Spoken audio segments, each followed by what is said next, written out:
Dr. Walford, I'm going to move now to the question of AIDS and the department's knowledge, your own knowledge, and decisions that were taken largely in the course of 1983, because obviously you then left the division towards the end of 1983. Can I start by exploring with you your developing knowledge of the issue? Yes. So you've told us in your witness statement that you became aware sometime in 1981 of reports of cases of this syndrome in the States. And your recollection, and it's paragraph 70.5, I think, of your statement, if you want to look at it. Thank you. Was that you think you might have seen MMWR reports perhaps in the second half of 1981? Yes, probably. I don't know when I saw those first reports. Those were reports of AIDS in homosexual men, yes. And then you say you were not aware of the MMW report from July of 1982, which identified 3 cases of AIDS in people with haemophilia in the States, because you were on maternity leave at that point in time. Would that nonetheless, or would you expect that nonetheless to have come to the attention of someone in the department, someone in MED, IMCD? I was going to say you're nodding, which is fine for us. But, yes, I'm sorry, sir. But yes. It's not very good for the transcript. Very good. Yeah, absolutely. So it will have come, and precisely the format in which it came, I don't know. But one of the papers that I've seen, which did come when I was on maternity leave, was a note from the principal, the then principal in HS2 or 1, who, Stan Godfrey, who had received report from Dr. Gunson. We're going to look at that, so we'll do that. We'll do that straight away. But just before I turn to it, the MMWR would have been received at some point in the division that we know, for example, Dr. Sebelius worked in, and then ordinarily would you expect it to have been, because it concerned blood products potentially. Haemophilia, to have been referred to someone in Med-SEB? You would have thought so, but I don't know for certain. No, I understood. And so if we look at the material that you just referred to, Shomek, it's DHSC 0002219_009.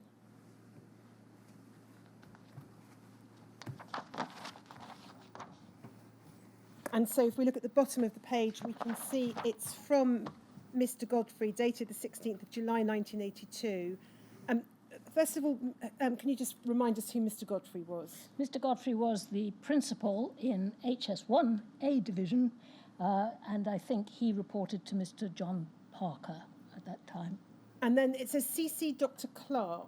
Do you know who that was referring to? That was the doctor in Med-SEB who was, as it were, standing in for me while I was on maternity leave. Was that Dr. Petronella Clark? Dr. Petronella Clark. And then if we look at the top of the page, we can see it's addressed to Dr. Holgate, and Dr. Holgate was which division?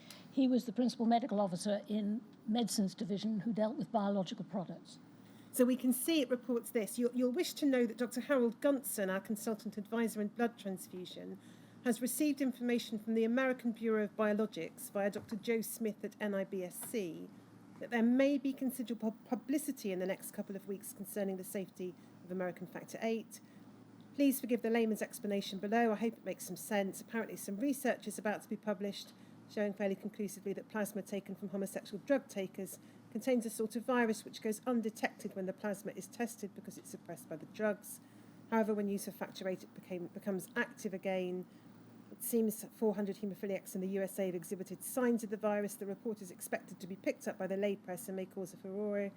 I do not know which brands of Factor VIII are involved. Now, obviously, that's not likely to be an entirely accurate account, but nonetheless. No, it wasn't accurate.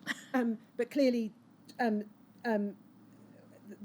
chain appears to be the American Bureau of Biologics providing information to Dr. Joseph Smith, who's provided information to Dr. Gunson, who is providing information to the department. Yes. And then the next paragraph, from the DHS point of view, we can defend the National Blood Transfusion Service's own record. Someone taking drugs would not be bled, provided that the injection marks showed In any case, with our voluntary unpaid donor system, we do not have the same problem as in the States, where drug addicts are tempted to give blood simply for money. However, about half of the factor VIII bought from commercial companies is imported from the USA. Your division, when the published study is available, I understand that one of your sections scans the technical literature for such material, may have to consider revoking licenses of certain manufacturers. Of course, it may turn out that none of the factor VIII involved is supplied to this country. And then he says, if you want to talk to Dr. Gunson, if only to clarify my explanation of the virus, he can be reached at the Manchester Transfusion Centre. If we look at Dr. Holgate's reply to Mr. Godfrey at DHSC 0002219_012,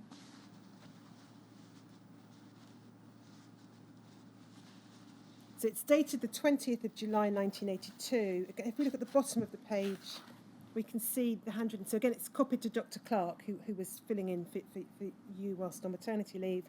And then we can see, if we look at the text of it, I was aware of the potential adverse publicity concerning the safety of factor VIII in the USA and certain other blood products, in my opinion, where the original donation was obtained from the homosexual community.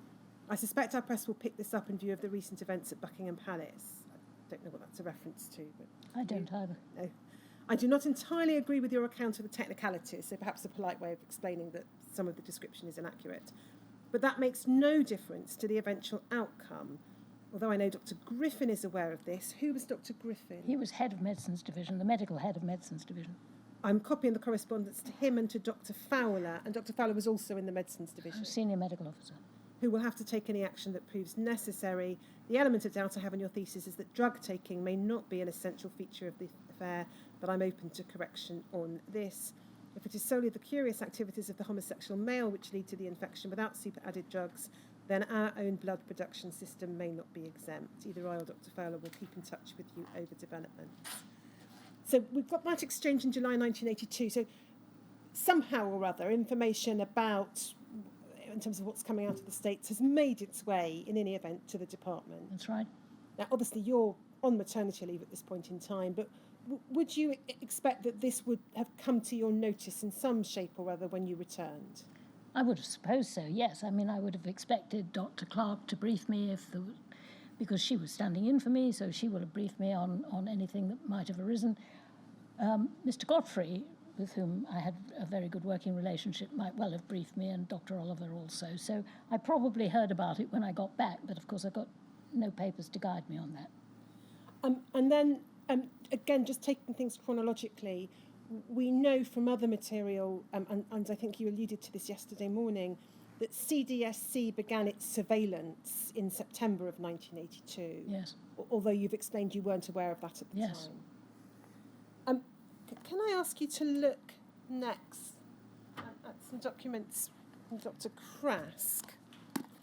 If we start with HCDO 40557.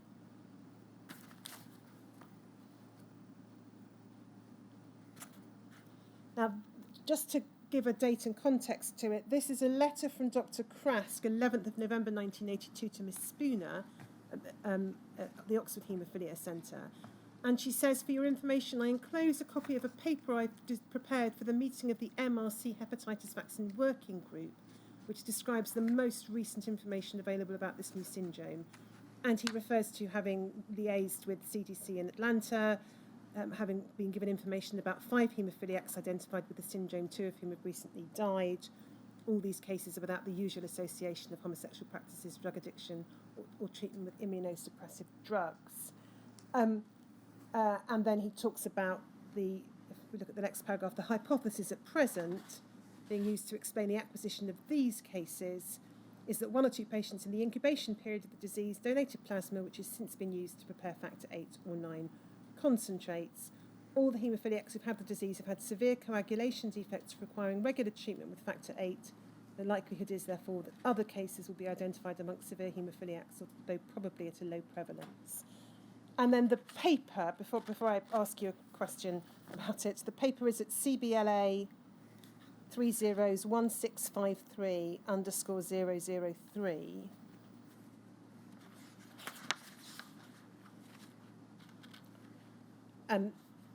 And I don't need to go through, I think, the detail of it. But if we go to the bottom of the second page, and the inquiry's looked at this in various papers from Dr. Krask on a number of occasions, Dr. Walford, but we see under the heading etiology, Yes. he sets out theories, 1, and effectively discounts them. 2 says seems unlikely over the page. Identifies there as 3 the possibility of an infectious agent with a similar epidemiology to that of hepatitis B. Now, just wanted to establish whether you think you might have seen this at the time. You weren't on the MRC hepatitis vaccine working group, I think. No. We've seen that this got sent by Dr. Krask to some others, haemophilia clinicians, at around the same time. No particular evidence of him sending it to you, but do you recall whether you saw a report from Dr. Krask at around this time? I couldn't say it around this time. It depends if he then had put that same report to the UK HCDO, because at whatever was the relevant meeting, if I'd been at it and he would have presumably put this report forward, then I would have seen it then. My recollection, Dr. Walford, although I need to check, is that this report or something very like it was discussed by the Hepatitis Working Party in January, Right. but you weren't I wasn't at that. involved at that. But that, again, I mean, you know, one meeting after another, but basically that working party report would then subsequently be reported to a UK HCDO meeting, so it was altogether possible that I will have seen it then. Well, we certainly know, and your statement tells us, that you saw his updated version of this Oh, I report, see. Okay. which was dated March, was sent to you directly in April 1983. Fine, But, fine. Now, just then, again, as I say, taking it chronologically, you say in your statement you recall reading about the San Francisco baby case in late 82 or early 83. Yes. And if we go to your witness statement, Shane WITN, you're ahead of me, thank you. It's paragraph 71.2.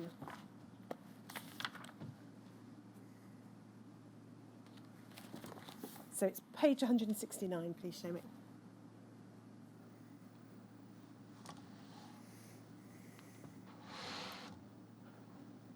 It's the bottom of the page. You say this.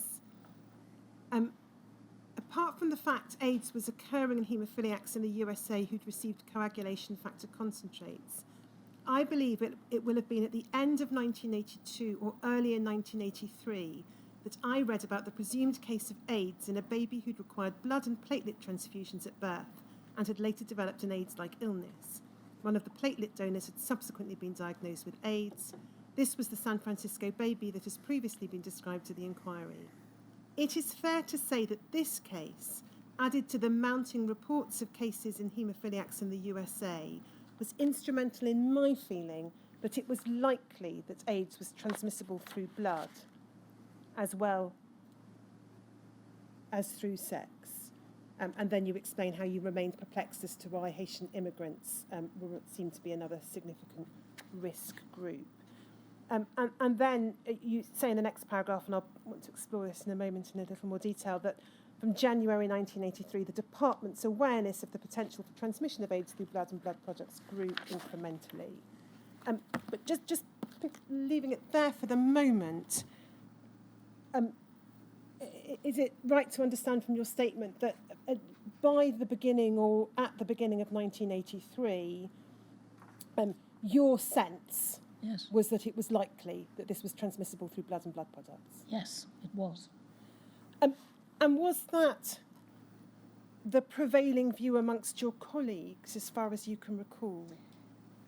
Well, as I say later, a little bit later on, that I think that view developed incrementally.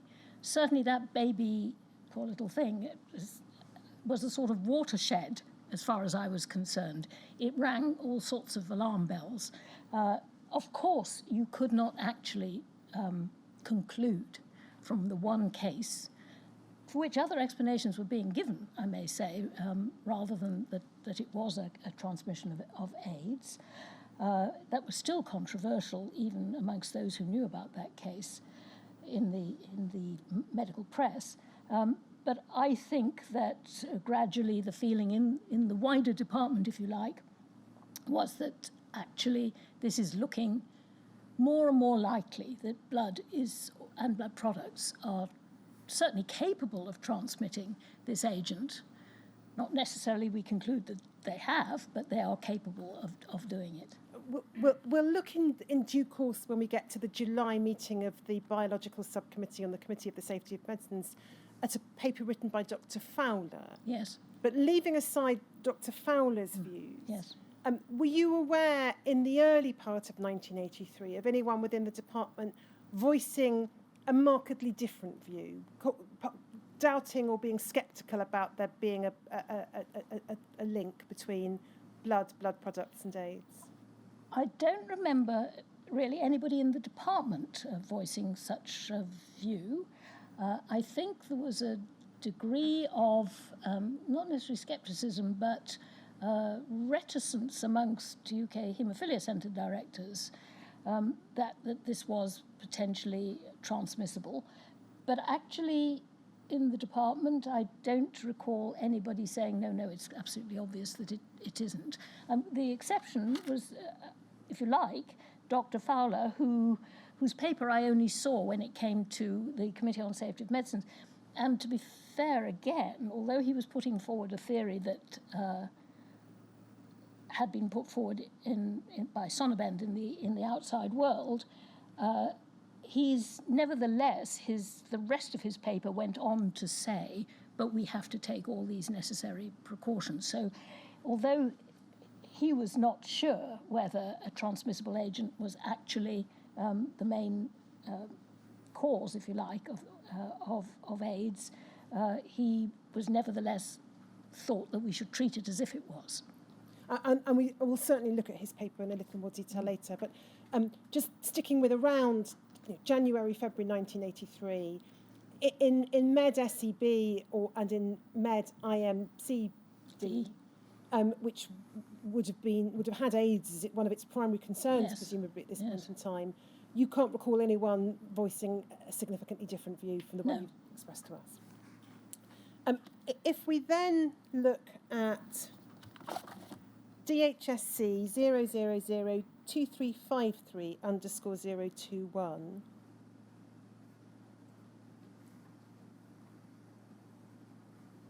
we can see this is a letter from Dr. Krask to you dated the 10th of January 1983. He refers in the first paragraph to a letter that it's planned will be submitted to the Lancet, which gives the current situation with regard to the risk of non-A, non-B hepatitis. And the we, I should say, is a reference to Dr. Krask, Dr. Ritzer, Mary Fletcher, and Dr. Joan Trowell.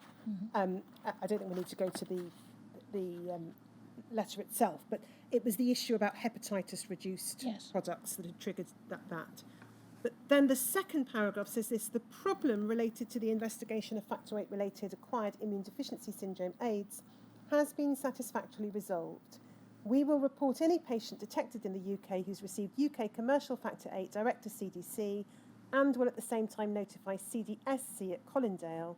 I've obtained Dr. Galbraith's consent to this arrangement, and I intend to produce a short note in the communicable disease report describing the present situation. Now, it sounds from that letter as though there might have been some earlier communication between you and him, because saying something's been satisfactorily resolved might suggest that he previously raised it with you or discussed it with you, although there's no documentary trail to that effect. I actually don't think that's probably what happened.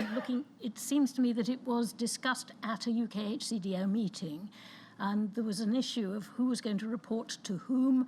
Dr. Krask, I think, raised in the meeting the need that he'd been approached by Dr. Dale, I think it was, of CDC Atlanta, and that basically the Americans really wanted the UK haemophilia centre directors to report any case that they knew, because of course it was American factor VIII that was being incriminated at the time. So I believe it was discussed at a meeting, and basically he's trying to tell me, well, there must have been quite a bit of toing and froing, as there often was at those meetings, as to, well, do we do it both ways? How do we do it?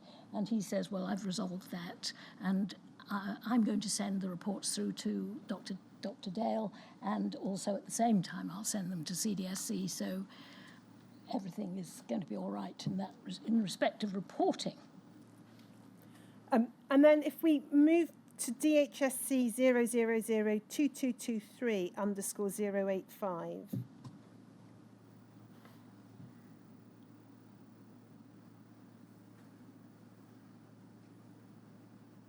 This is an article in The Observer on the 16th of January 1983, and we can see it's entitled Mystery Disease Threat by Christine Doyle. A commercial blood product imported into Britain from the US may pose a grave threat to the health of haemophiliacs who inject it to encourage clotting. And then it goes on to give more detail. I don't think I need to ask you about the detail. I'll say perhaps to note, actually, if we look at the right-hand column about halfway down, it talks about the deaths of at least 10 American haemophiliacs are now known to have been caused by the disease. If we just go to the handwriting at the top of the page, we can see someone has written a note to you saying it would be useful to know the outcome of Haemophilia Centre Directors meeting. Perhaps we can discuss at an opportune moment. And that's, I think, your handwriting where you say, I've written to Professor Bloom for details of the meeting. Yes, it is. And then if we look at your letter to Professor Bloom, which is at BPLL 0001351_047.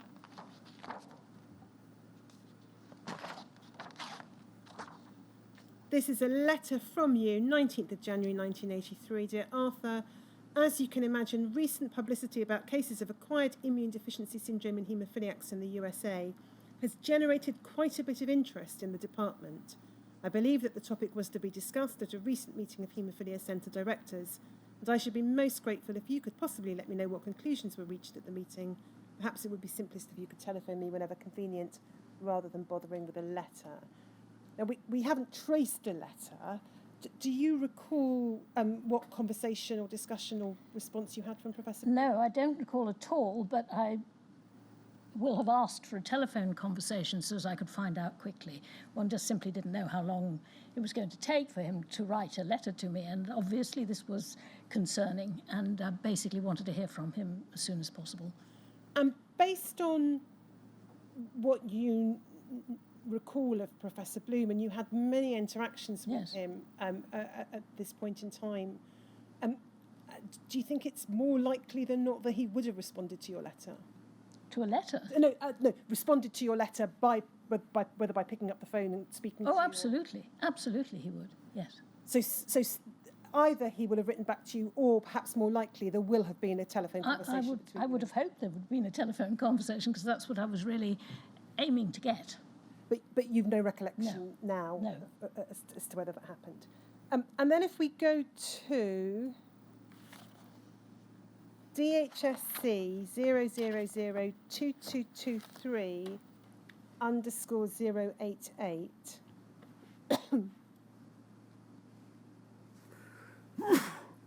This is a minute dated the 18th of January 1983. It's copied to you. It's from T.K. Sweeney to Miss Frankel. Can you just again assist us with understanding who they are? Can you just move it up a bit and I would see if I can get Med HPS. Okay. He was a medic. I'm having to interpret the hieroglyphics here. He was a medic, and it looks as if I don't actually know what HPS was for medics, so I'm afraid I'm not terribly sure about that. But clearly this was a copy to me, an interaction between two people that I didn't actually know, reporting something that I had said to one or other of them, and to Mr. Sweeney, or Dr. Sweeney, if it was Dr. Sweeney. And I must have been asked to simply comment on this press release, the press article, and you have my comments there. And what it says is Dr. Walford has... Sorry, you're right, the heading refers to the Observer article we looked at. And then Dr. Walford has confirmed that the value to severe haemophiliacs of clotting factors 8 and 9 far outweigh the possible and as yet unproven hazards of the transmission of acquired immune deficiency syndrome. The NHS is about to commit about £20 million to building a new blood laboratory to manufacture, among other products, factor 8, with a target production capacity of 100 million international units factor 8. This is well known in the haematology world. I do not think that you need worry about the draft which can stand as written. Now, I'm afraid we don't know I don't know what that it was. draft refers to, and we haven't found further communications between these two individuals which cast any light on it. But if I just go back to what's said in the opening sentence of the paragraph. It's fair to infer from this, isn't it, that there has been a communication, possibly oral, Yes. between you and probably Dr. Sweeney. Is it right to understand you've got no independent recollection of None that at now? all. What this records you as saying is in fairly powerful terms. Yes. The value of factor concentrates to severe haemophiliacs far outweigh the possible and as yet unproven hazards of transmission of AIDS. Now, doing the best you can, given that you, several decades removed, don't have a memory of the actual conversation, what would have been, do you think, the factual basis for saying that the balance is such that the value far outweighs the risk of transmission of this disease? I think what I would have thought was we have no evidence. This hasn't happened in the UK. We have no cases that we are aware of. It's happening to a small extent in America. There's significant controversy as to what's causing it, and relatively, of course, few people with haemophilia in America had actually developed the disease. So that was on the one hand what I did know about AIDS. What I did know about severe haemophilia was that the main cause of death from haemophilia was still bleeding. Haemophiliacs were still bleeding. Severe haemophiliacs had a really dreadful time if they were not treated appropriately. And so from the perspective of not having any cases in the UK, not understanding the genesis of the illness, truly, a lot of controversy. I mean, it may seem terribly evident now that everybody thought that this was a transmissible agent in blood. That was not, absolutely was not a consensus that was available at the time. And the notion that, on the other hand, severe haemophilia was a dreadful disease, and basically they needed their factor 8. So that was my thought. I still think now, of course, I now know about AIDS and its terrible consequences, but I still believe that at that time, the hazards were unproven of transmission, and basically what one knew was that the severe haemophiliacs desperately needed factor 8 or factor 9. That was the basis of my thinking. This is the day before your letter to Professor Bloom, so it doesn't sound as though the conclusion that you're reported to have expressed here had been based upon something that Professor Bloom was saying to you, because if there'd been a recent conversation between you and Professor Bloom, one might have thought your letter of the 19th of January would be differently expressed. So do you think this is you coming up with your own view, not? Yes, I absolutely do not resile from the thought that I had at the time, which was, oh my goodness, be careful what you are potentially going for here, potentially, as it were, in some way cutting off the factor 8 from and 9, of course, from severe haemophiliacs. So I think it was really trying to say, on the one hand, we know the serious damage that can be done if they don't have the factors. On the other hand, we really don't know enough about AIDS to consider it a balanced proposition. But it's right to observe, isn't it, that it's around this time that you have formed the view that it's likely that AIDS is a transmissible agent. Yes, yes. And although you correctly observed there haven't been very many cases reported in terms of absolute numbers, and none yet in the UK, what was known already was that this was a disease with a high mortality rate.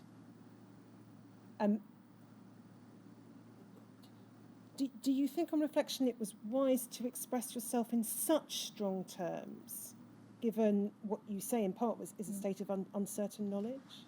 Well, I was commenting, I didn't actually expect necessarily that my colleague was going to report back what I said. I don't at all resile from the fact that I will have said that or something very like it. But basically we had this mystery disease, the Observer headlines, which were giving obviously a very scary account of what was, in terms, a very scary disease, actually. And he must have asked my opinion, because it looks like I have confirmed, and I think he must have rung me up or something of that kind, because I haven't seen any papers.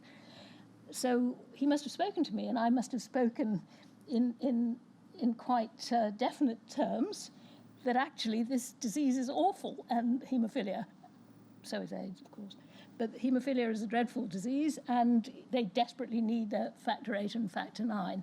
I will obviously have said that. He is reporting it in his words, not necessarily mine, but I don't resile from the sentiment at all.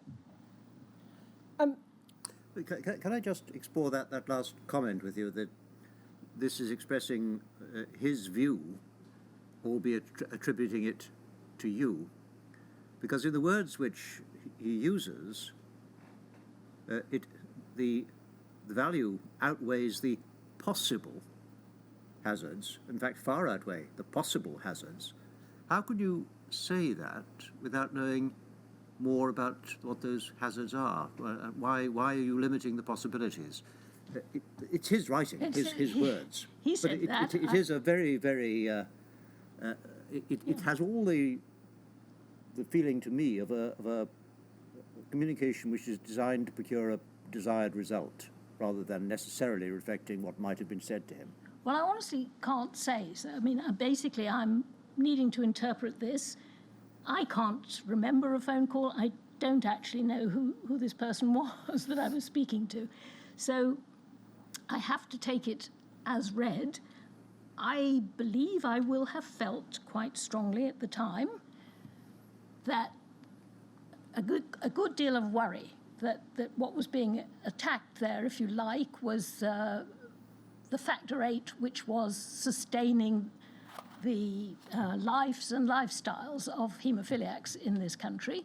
And my concern was that this story, which was not actually supported by sufficient evidence, let me put it that way, sufficient evidence, as we found, the Committee on Safety of Medicines didn't think there was sufficient evidence on which to actually withdraw this product.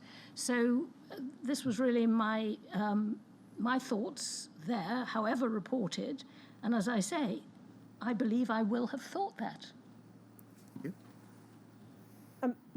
Now, the inquiry's looked on a number of occasions at notes of a meeting on the 24th of January of 1983 at a Heathrow Airport hotel. Yes. Involving immuno and then a number of clinicians. Yes. And you've explained in your statement that you weren't present at that. You know, we know your name is not on the list of attendees, and you weren't aware of it. Not at all. But you have drawn attention to a minute from Dr. Fowler, which suggests that there might have been an earlier meeting. Yes. Can we just look at that? DHSC 0002223_065.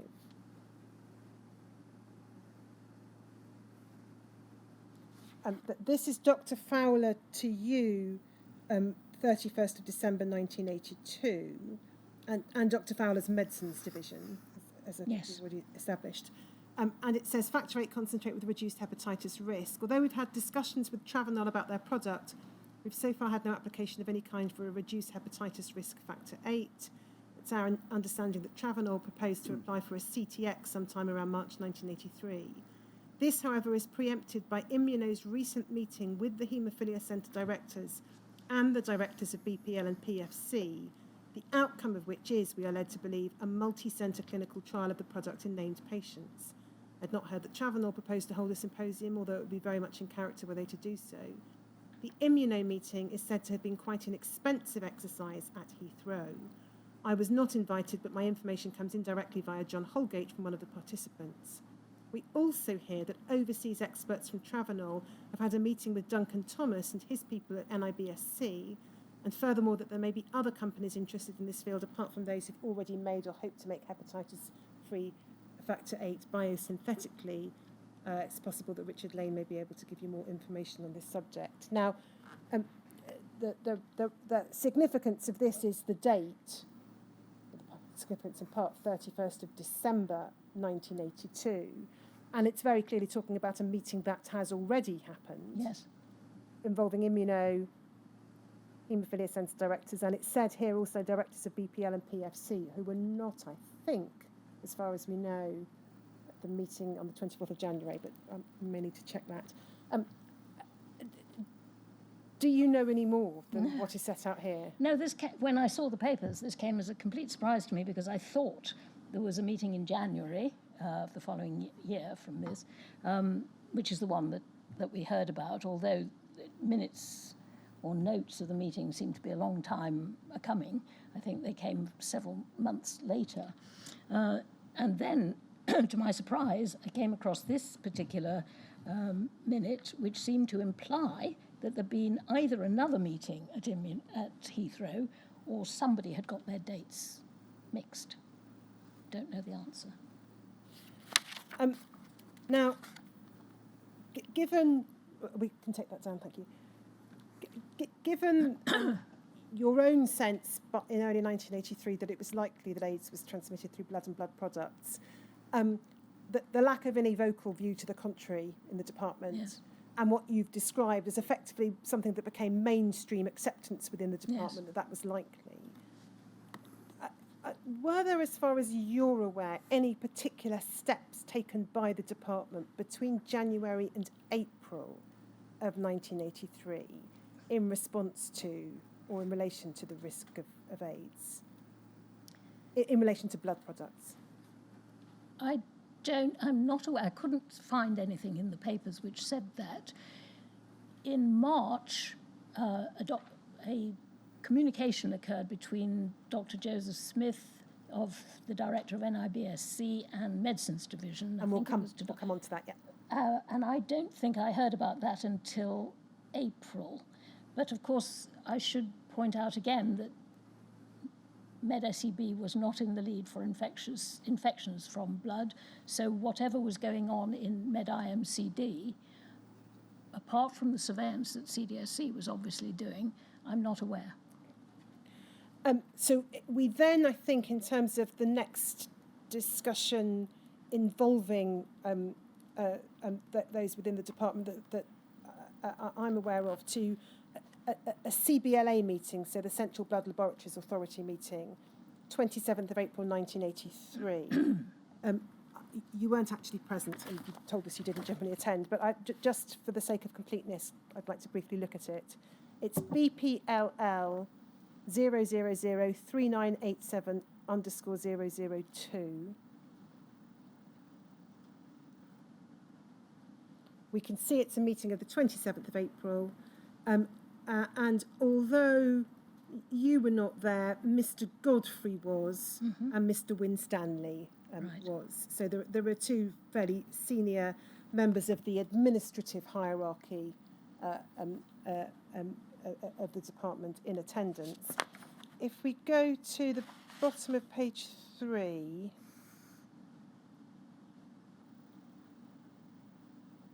you see the heading AIDS. There's reference to a report from Dr. Lane. I'm not going to go to that for present purposes.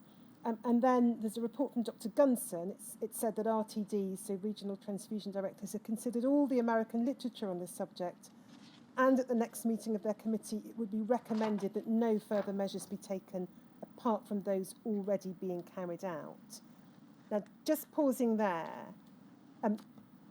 we'll come on to the question of a leaflet, the blood transfusion service, at a later point in the chronology, but that's not yet, as it were, actively on the cards, I think, by this point in time. Right.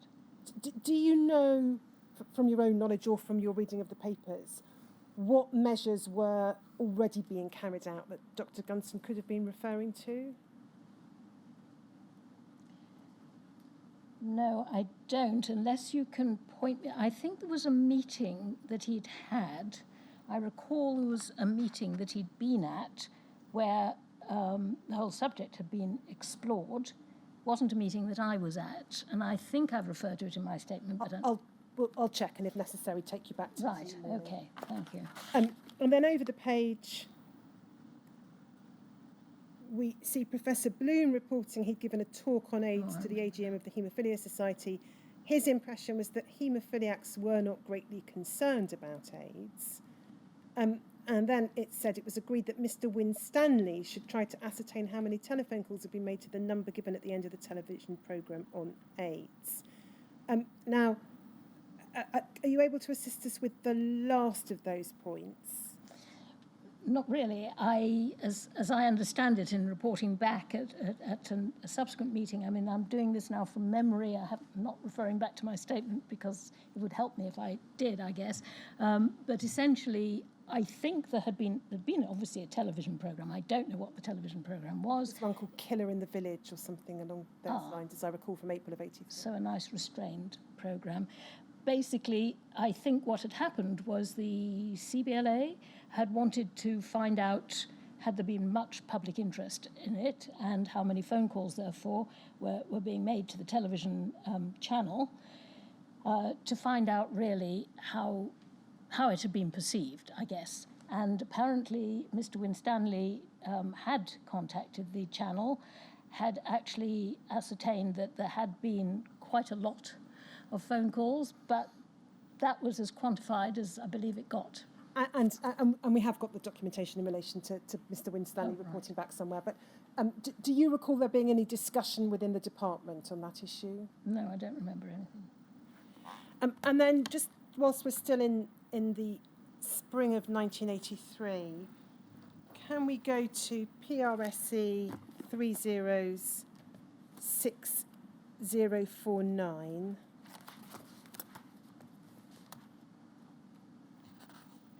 This is an extract from the evidence given by Professor Richard Tedder to the Penrose inquiry.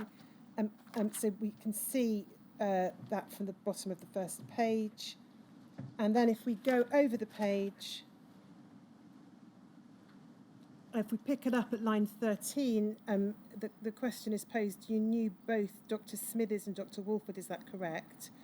And then the answer from Dr. Tedder is, so Professor Tedder, I mean, obviously I was more in contact with Alison, that's Dr. Smithers, who was your successor. That's right. Because of her position once we were actually hands-on involved with HIV testing, but I'd met Dr. Walford on one or two occasions prior to that. Question, had you met her in connection with the whole AIDS problem? Answer, yes, I had. I think I mentioned the NIH meeting in Washington where there was discussion of the etiology of the infection and the disease which was presented in the MMWR first paper. After that and after the meeting, the NIH meeting discussing this, it must have been early 1983. Philip and I went to DHSS to ask what the plans were for, what was ready, what was going to be the plans for readiness to deal with what. I think alluded to earlier this morning was a disease or infection which sounded awfully like hepatitis B in terms of affecting the same group, having the same sort of transmissions.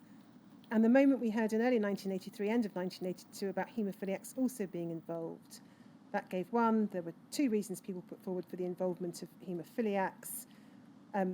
Either David Perillo, the American physician immunologist, was saying it was antigen overload which was damaging the immune system, or there was the virology camp in which Philip and I were deeply embedded, saying this sounds awfully like a transmissible virus infection.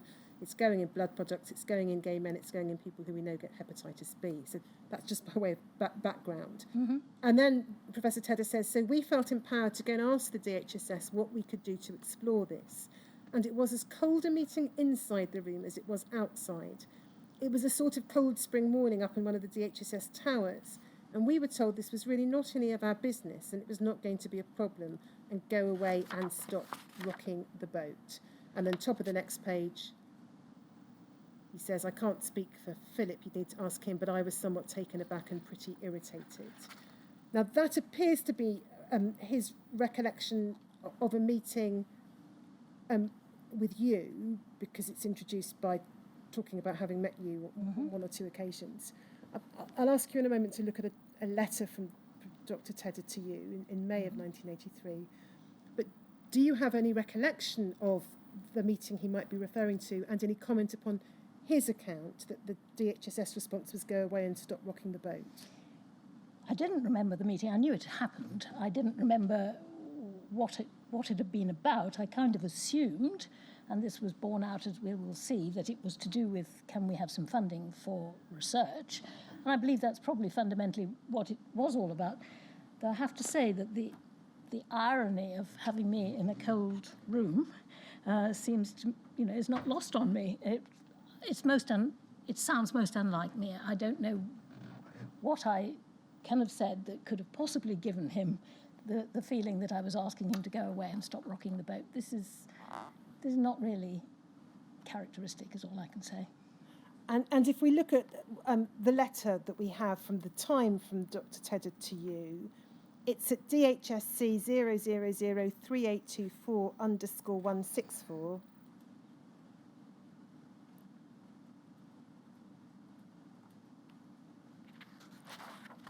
It's the 20th of May 1983, addressed to you. Dear Dr. Walford, thank you for seeing Dr. Mortimer and myself last week. And Dr. Mortimer is Philip Mortimer, Yes, the Philip right. referred to in the oral evidence to Penrose. I gather Dr. Catterall's already written to Dr. Graveney. I expect, I think it might be the wrong way round, perhaps like you.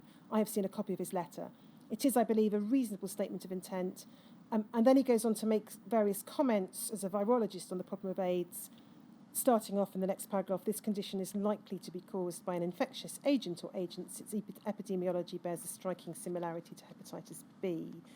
And then he goes on to set out some suggested approach to research. And over the page, to discuss funding for research. As far as you can recall, did you have any other meetings with Dr. Tedder and Dr. Mortimer at this time? No, I can't recall. And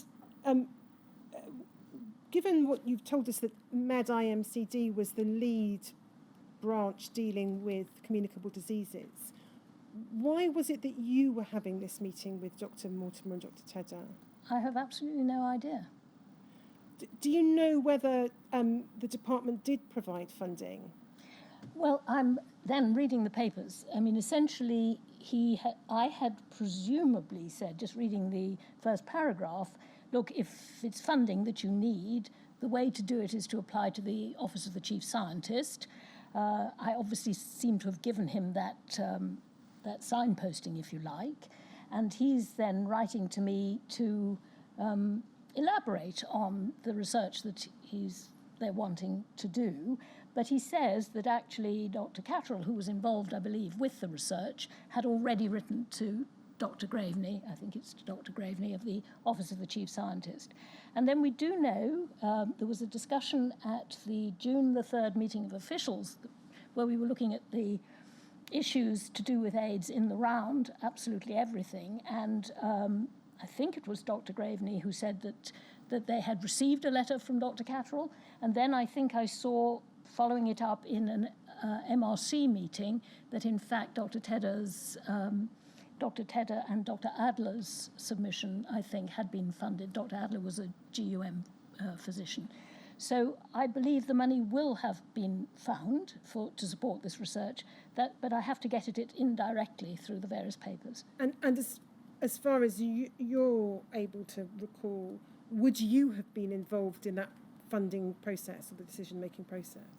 Well, no, I mean, I was not involved in actual taking a decision. I might have been asked whether it was a good thing to fund or not. I don't know whether I was, but he was funded. So I'm assuming that somebody at least had endorsed that. But I mean, it seems to me it would have been a perfectly proper thing for the department to fund. Now, I want to move then to a number of communications events in May of 1983. And we start with DHSC 0001651.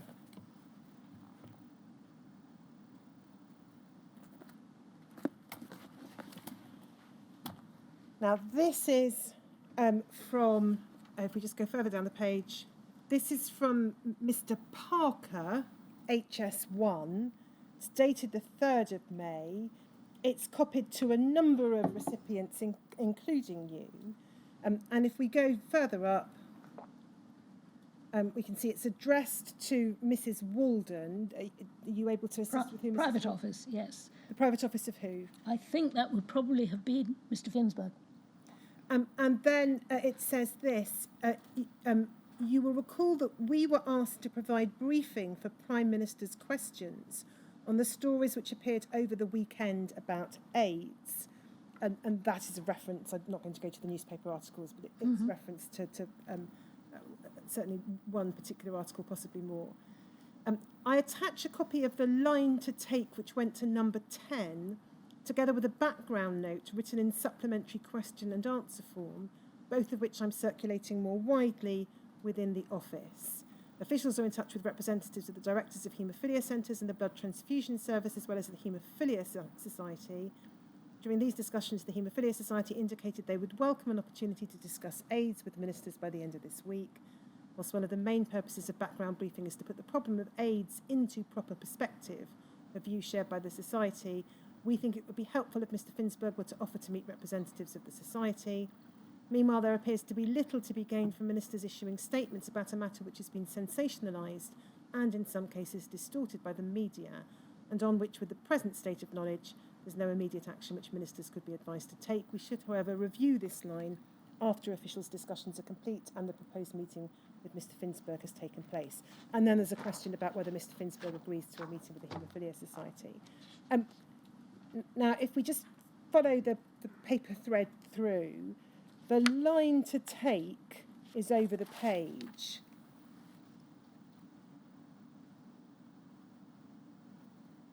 I was very concerned to read this weekend's press reports and can well understand the anxiety which some sensational reports may have caused. It is important to put this in perspective. There is as yet no conclusive proof that AIDS has been transmitted from American blood products. The risk that these products may transmit the disease must be balanced against the obvious risks to haemophiliacs of withdrawing a major source of supplies. Already in this country, there's a special surveillance system established by the Communicable Disease Surveillance Centre to monitor the occurrence of AIDS. In collaboration with the Centres for Disease Control in the USA, every opportunity is being taken for this country to learn from the experience of this disease in the USA. Now, that's the line to take. We'll look at the background paper, the question and answer paper in a moment.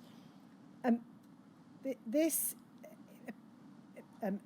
may be the origin of the line of no conclusive proof or no conclusive evidence. And I'm going to come back to that and your own involvement with that issue at a later stage of my questioning. All right. Do you know if you had any involvement in the formulation of this line to take at this point in time? I believe I didn't. In fact, I think I have no recollection of how this briefing was produced. I have no recollection of knowing that something was coming up at Prime Minister's questions. And basically, Mr. Parker is responding as administrative staff would do, but I would say that it must really have been on the advice of MedIMCD.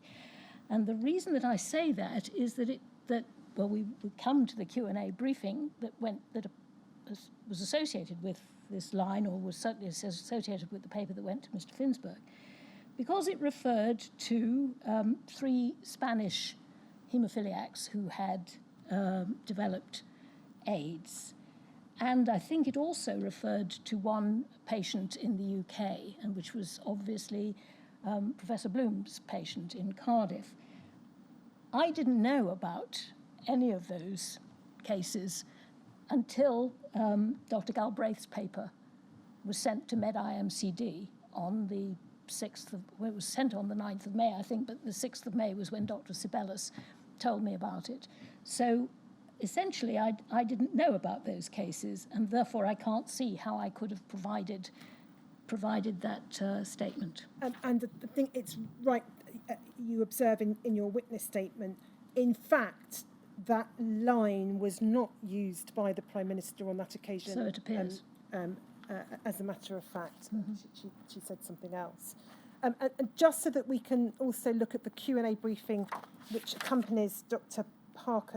Parker's minute, it's at WITN DHSC 0003824_173, please, Shomik.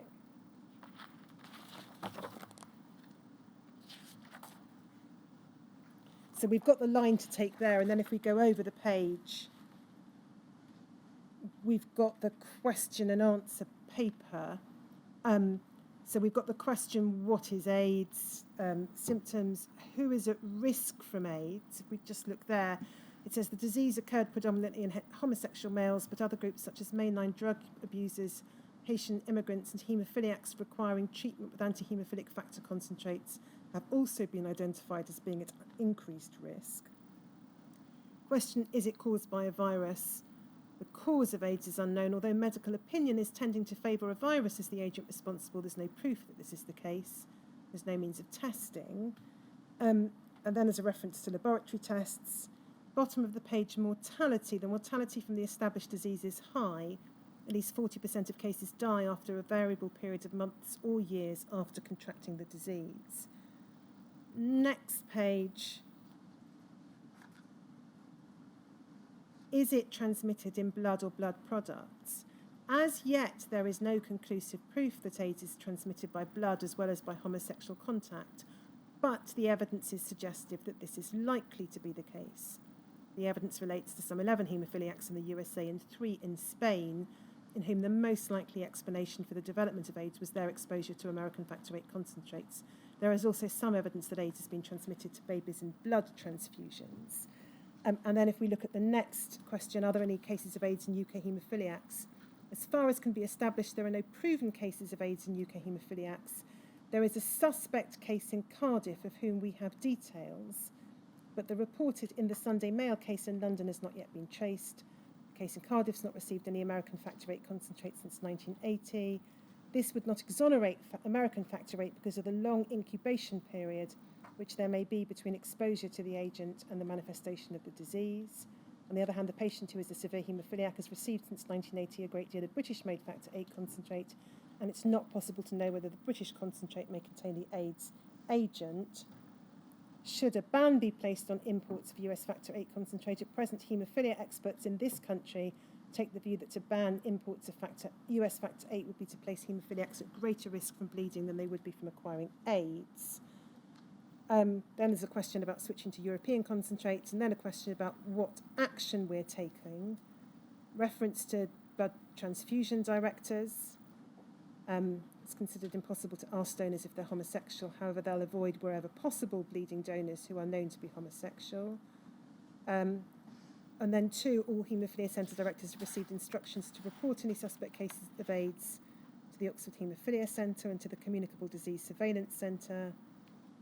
And then there's reference to the Blood Transfusion Research Committee of the Central Blood Laboratories. I won't read the rest of the answers, but if we just go back to, yeah, that's the one. So as I understand your earlier answer, it's in particular the reference to the 3 cases in Spain Yes. that makes you think wouldn't have been involved in drafting this at this point in time, the beginning of May, because you weren't aware on the 3rd of May of those cases? No, I had no idea. Um, I didn't also know about the suspect case in Cardiff. Now, that would tend to suggest then that whoever did draft this must have had some communication with Dr. Crask or Professor Bloom, or to know about the case in Cardiff. There must have been some contact. You were the primary UK HCDO conduit, as it were, with the department. Do you know whether Med IMCB had direct dealings with Professor Bloom? I don't know, but what I noticed was that slightly earlier on, in April, I think it was, Dr. Sibelius was reporting some surveillance that CDSC had been doing. As I said, I didn't know that then, but I've seen the papers subsequently, and I noticed that there was a report from her about the CDSC surveillance in late April, I think it was, something like that, and it wasn't copied to me. And in fact, there were a couple of documents not copied to me, which showed that that Med IMCD was pretty active in discussions with CDSC. So whether actually Med IMCD in discussion with CDSC, which was then going to re-reporting this Cardiff case in the CDR Communicable Disease Review on the 6th of May, and this is only a few days beforehand, it's possible that they got their information from CDSC as opposed to necessarily directly with Bloom. But I also noticed that Dr. Sibelius referred to me talking to Dr. Gunson about these matters. Now, of course, he was entirely at liberty to talk to Dr. Gunson. It wasn't just that he related to me. He was the consultant advisor in blood transfusion to the CMO, and if there had been a worry about something in terms of blood and blood products, Mary, or anybody else for that matter, could have consulted Dr. Gunson. But it was clear that she had been in discussion with Dr. Gunson, because what was reported in one of those minutes was not me saying, we've been in discussion with Dr. Gunson and he says X, Y, and Z, we're looking for other sources of blood. Essentially, it was obviously Mary had. And so I would have supposed that this is entirely consistent with Med IMCD being on the ball, being in touch with the people they needed to be in touch with, and actually providing the briefing for the Prime Minister and for Mr. Finsberg. So is this correct? First of all, as far as you can recall, you were not the originator of the no conclusive proof line to take that we see referred to in Mr. Parker's minute. Absolutely. And then in terms of the Q&A briefing, would you accept it? It looks like it's had some medical input. Definitely. It's not simply the work of an administrative civil servant. Right. And your hypothesis would be it's most likely to be Med IMCB who would have the data from CDSC. Yes. I'll come back to the question of no conclusive proof in Sure. more detail at a later stage, and your subsequent involvement in the issue of continuing to use that line. If we then go to DHSC 0002227_021,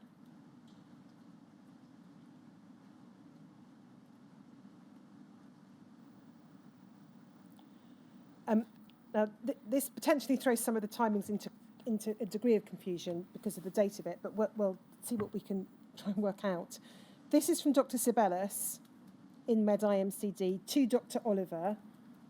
It's dated the 6th of May 1983. We can see that you were copied into this.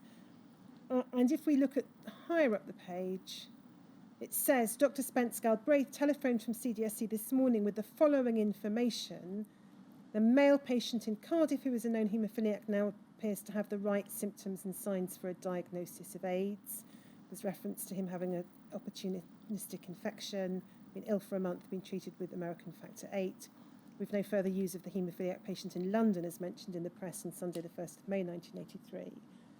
Dr. Galbraith last night received information from Spain that 3 haemophiliac patients there are thought to have AIDS and have also been treated with American factor 8. And then it says in the next paragraph, Dr. Galbraith asks that the department should consider the matter as a priority and asks that any top-level meeting should include CDSC, who are collecting all the data on AIDS cases for us. I assured him we would liaise with CDSC and also told him that we'd already met Dr. Gunson, CA in blood transfusion, a consultant advisor, and he was in touch with regional transfusion directors, and that alternative supplies of factor VIII are being considered but are not going to be easy to come by. The matter is under active consideration. Swiss supplies are considered doubtful. Is Germany a possibility? And then there's a reference to you being in Newcastle. Now, this would suggest that Dr. Galbraith himself only received information from Spain on the 5th of May, so it doesn't quite fit with what seems to be the timing of the question and answer briefing, but I don't think from what you've told us you can cast any further light on that. No. Is this the document by which you became aware both of the Spanish cases and of the Cardiff case, as far as you can recall? This particular document, I suspect, but I did receive a few days later Dr. Galbraith's report, which was the really key report that I was obviously paying huge attention to. I'm just wondering, in relation, because the point that you raise is absolutely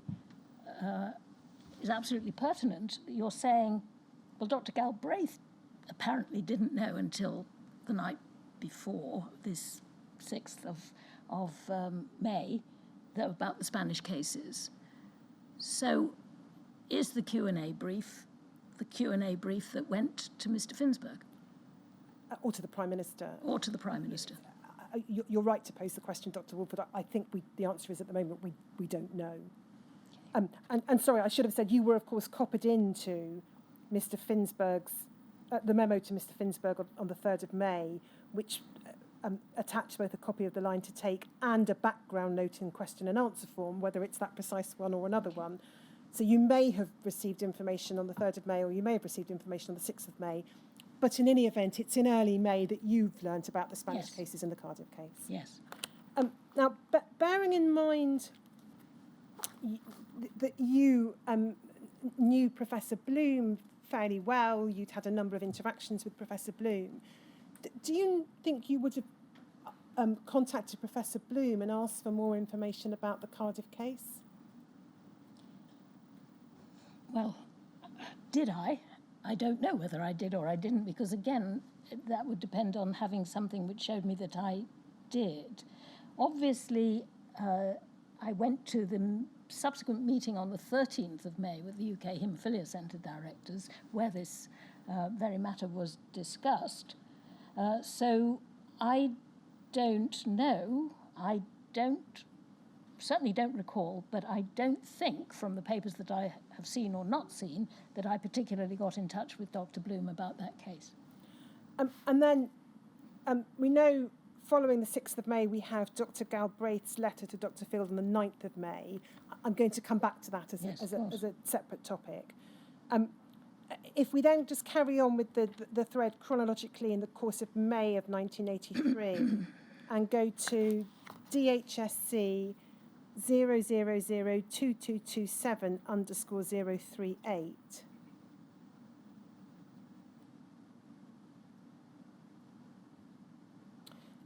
This is a minute from Dr. Sibelius, so Med IMCD, 12th of May 1983, copied to you.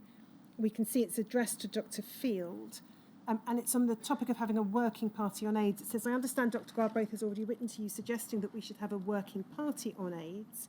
The preferable chairman would probably be from the department, yourself, your recent knowledge of this topic on the international front is a help, with suggested representatives from 1, the blood products field, to be suggested by Dr. Oliver, Dr. Walford, the CA in blood transfusion, Dr. Harold Gunson, 2, CDSC, Galbraith or McAvoy, 3, PHLS, a virologist, Dr. Joan Davis has already suggested Dr. John Crass, and then 4, the STD field, the CA, the consultant advisor in genitourinary medicine or his nominee.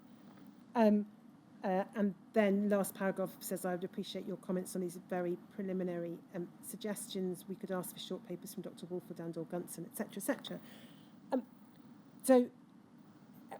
It seems from this minute that what was being mooted was the formation of a as it were, a cross-disciplinary working party on AIDS set up by the department, drawing on a range of different disciplines. Yes. If we look at the top of the page, the handwriting, it says, this is the writing on the left-hand side, this idea has now been abandoned. Doctors will now have ad hoc discussions, is what I think it says. That's what I thought it said. Now, I think you rightly in your statement pointed out that there's a memo from you a little later, we'll look at it for a different purpose, where you make some suggestion of who could be on the working party. So I think you've said in your statement you weren't fundamentally opposed to the idea of there being a working party. Not at all. Do you know why the idea was abandoned? No, I don't know. I have no idea, and I don't know what was... I think this must be Dr. Field writing. Dr. Field was head of Med-IMCD.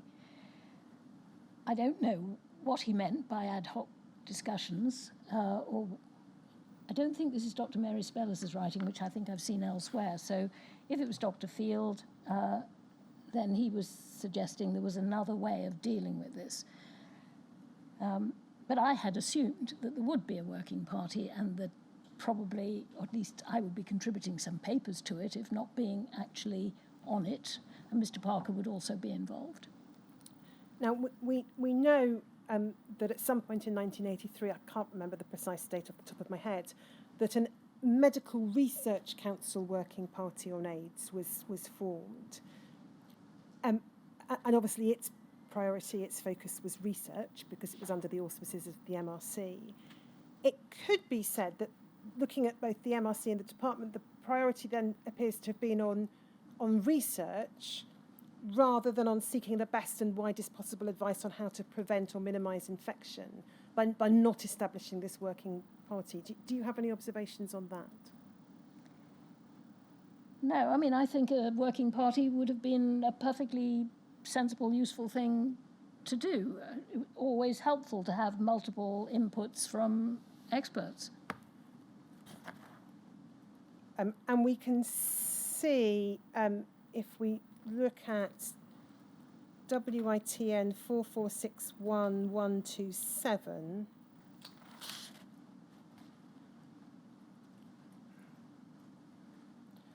this is a letter, it's from Dr. Krask to Dr. Whitehead at the Public Health Laboratory Service in London. So it's an internal PHLS document, 10th of May. But we can see in the first paragraph, he is referring to discussions with Peggy Pereira. Do you know who that was? She was a really very senior doctor at the PHLS. And then Philip Mortimer, who we've seen reference to in the context of the meeting with Dr. Tedder. And Dr. Krask, at least, is adding support for the proposal that a working party should be set up to coordinate the investigation of cases and the prevalence of the disease. Just by way of completing this issue, if we go to DHSC 0002229_004,